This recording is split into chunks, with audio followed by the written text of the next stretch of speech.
Assalamu alaikum. Hope you guys can hear me. আজকে আমরা chemistry first পেপারের একটি গুরুত্বপূর্ণ চ্যাপ্টার পড়ব, কোয়ালিটেটিভ কেমিস্ট্রি বা গুণগত রসায়ন। সো এই চ্যাপ্টারটা পড়ার আগে আমাদের বুঝতে হবে যে হোয়াটস ইট অ্যাবাউট, এই চ্যাপ্টারটা কী নিয়ে। তাহলে আমরা যদি নামের ক্ষেত্রে প্রথমে যাই, কোয়ালিটেটিভ কেমিস্ট্রি।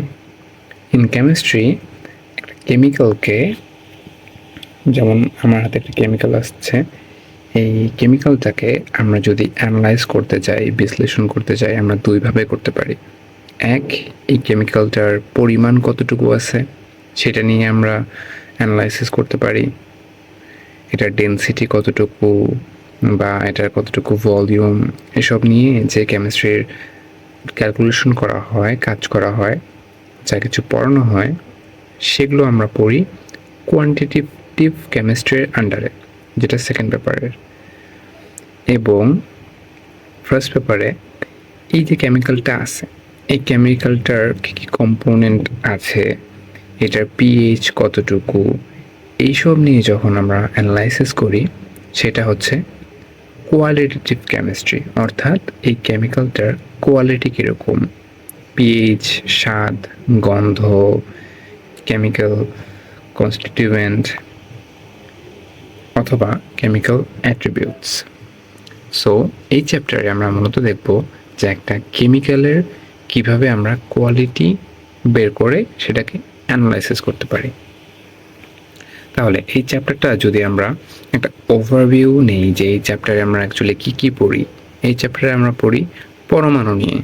পরমাণুর আরও যদি ডিপ অ্যানালাইসিস করি, পরমাণুর কী সব মূল কণিকা রয়েছে, পরমাণুর বিভিন্ন মডেল নিয়ে আমরা পড়ি, নিউক্লিয়ার ফিউশন বা নিউক্লিয়ার ফিউশন বিক্রিয়া নিয়ে আমরা পড়ি।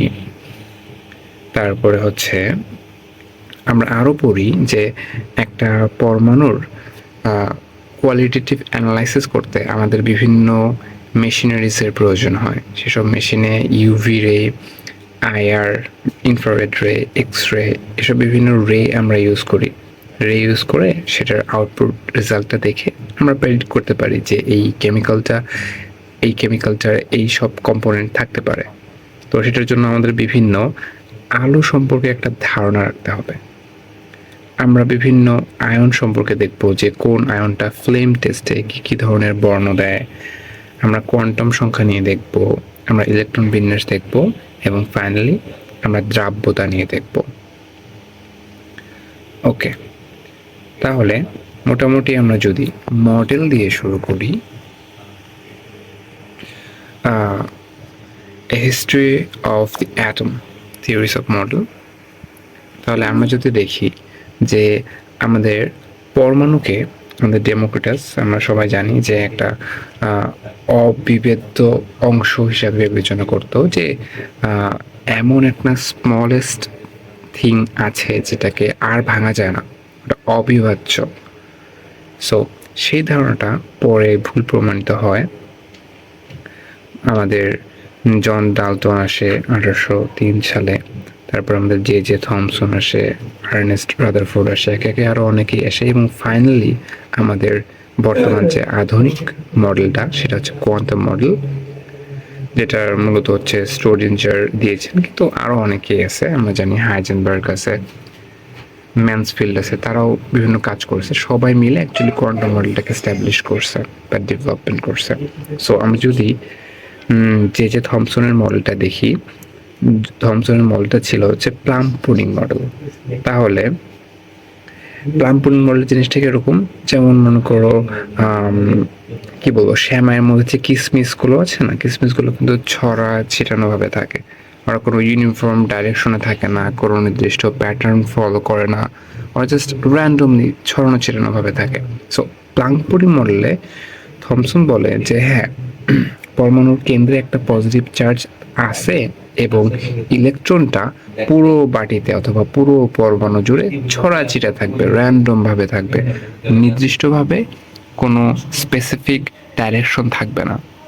এরপরে আসলো সাল 1911-এ আমাদের আর্নেস্ট রাদারফোর্ড তার ফেমাস, আমরা জানি তার ফেমাস গোল্ড ফয়েল এক্সপেরিমেন্টের মাধ্যমে এটা প্রমাণ করে যে পরমাণুর ভিতরে একদম সেন্টারে সব পজিটিভ চার্জ এবং ম্যাস একীভূত করা আছে।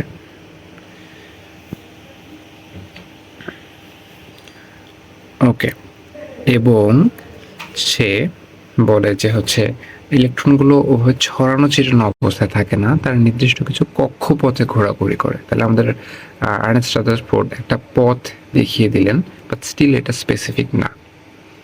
এরপরে তারই ল্যাবে কাজ করা শিষ্য নিলস বোর, তিনি এমন একটা মডেল প্রস্তাব করলেন যার নির্দিষ্ট সংখ্যক পথ থাকবে, কোনো র্যান্ডম থাকবে না।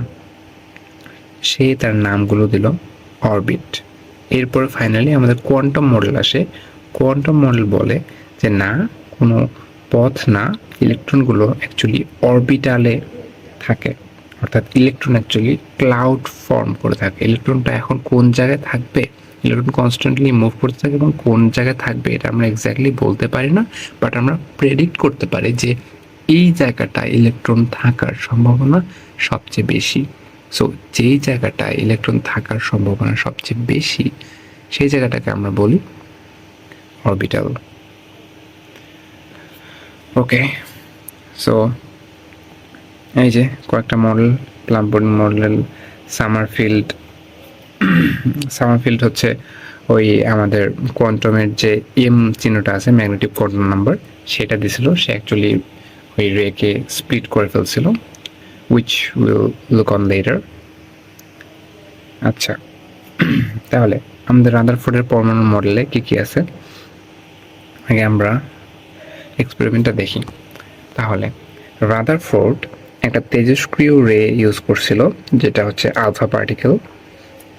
আমরা জানি যে হচ্ছে তেজস্ক্রিয় পদার্থ থেকে আলফা, বিটা, গামা বিভিন্ন রে বের হয়। তার মধ্যে সবচেয়ে ভারী যেটা হিলিয়াম নিউক্লিয়াস আমরা বলি, সেটা হচ্ছে আলফা পার্টিকেল।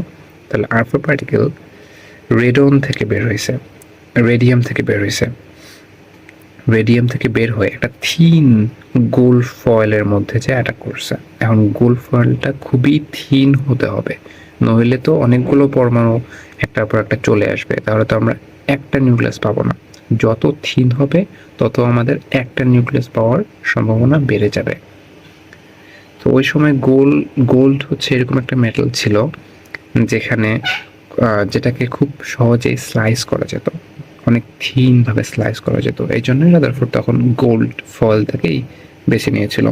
আমরা কিন্তু ল্যাবের এক্সপেরিমেন্টে, যেমন এখানে যদি আমি দেখাই, এই জায়গায় কিন্তু আমরা একটা অ্যালুমিনিয়াম ফয়েল ইউজ করছি এটাকে শিল্ড করার জন্য, বিভিন্ন রেডিয়েশন কিংবা এয়ার থেকে প্রোটেক্ট করার জন্য আমরা অ্যালুমিনিয়াম ফয়েল এখানে ইউজ করছি।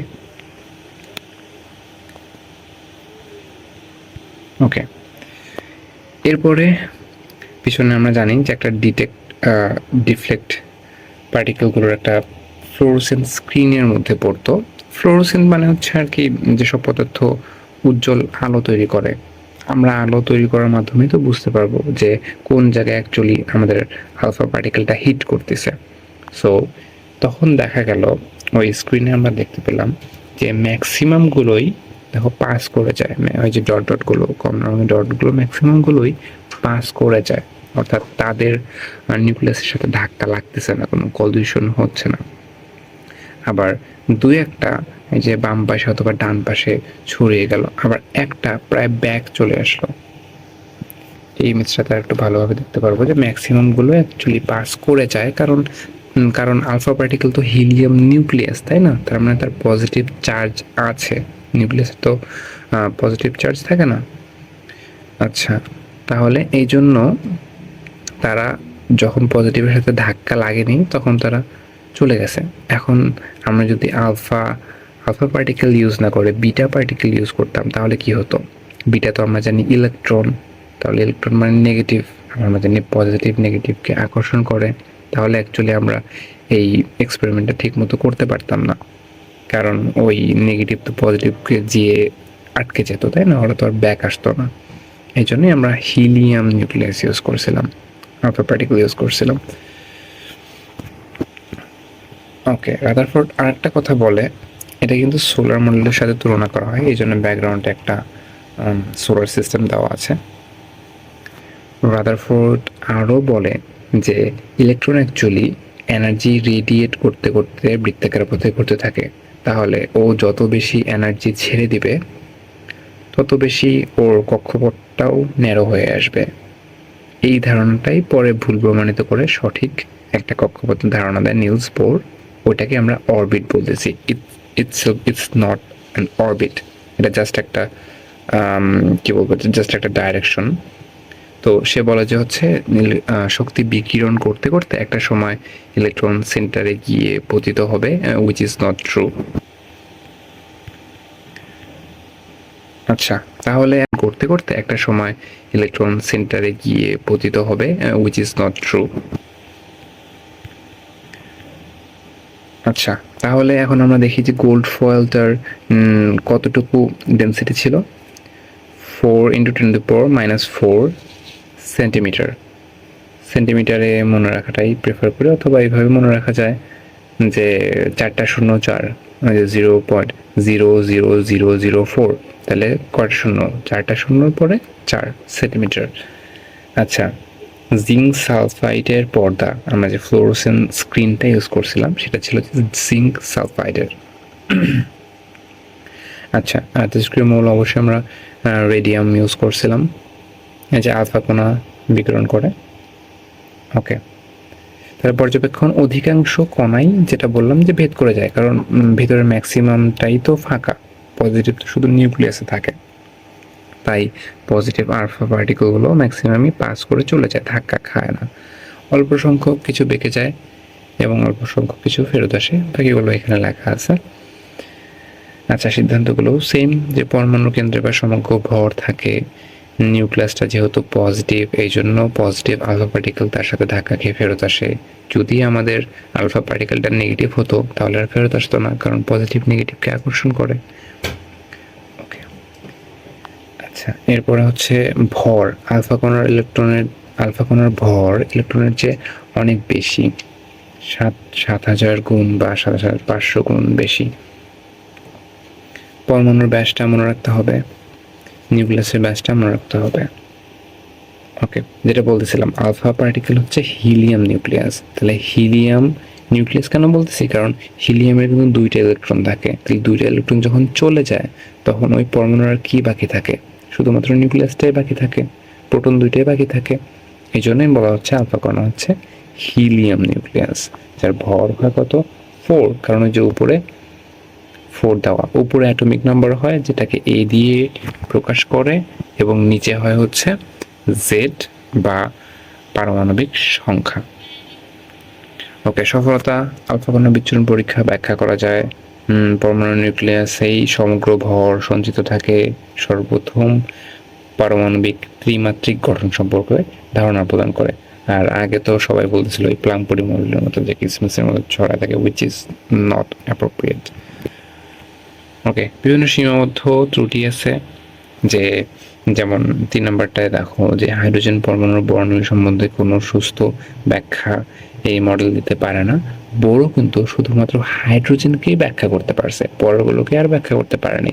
পরেরগুলোকে ব্যাখ্যা করার জন্য আমাদের আধুনিক মডেল কোয়ান্টাম মডেল আসছে। ওকে, তাহলে কক্ষপথের আকার ও আকৃতি সম্বন্ধে কোনো ধারণা দিতে পারে না একাধিক ইলেকট্রন বিশিষ্ট পরমাণুতে। ওই মোট কথা সেম, যে শুধুমাত্র যা কাহিনী করতে পারে ওই এক ইলেকট্রন বিশিষ্ট জিনিসকে নিয়েই করতে পারে, কারণ একাধিক হলে তাদের ক্যালকুলেশন ঠিক মতো মেলে না। আমরা জানি যে কিছু ফর্মুলাও দিছিল, সো ওগুলো মেলে না। আচ্ছা, তো পরমাণুর ব্যাস, নিউক্লিয়াস একটা ছক দেওয়া আছে।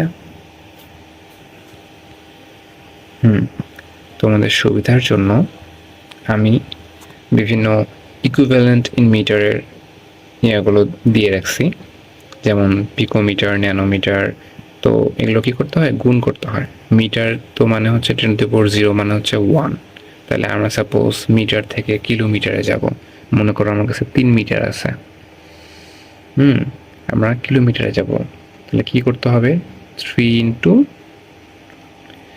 3 ইন্টু 10⁻, কিলোমিটার থেকে মিটারে যাব, তাহলে 3 ইন্টু 10⁻3, তাহলে আমরা মিটারে আসলাম।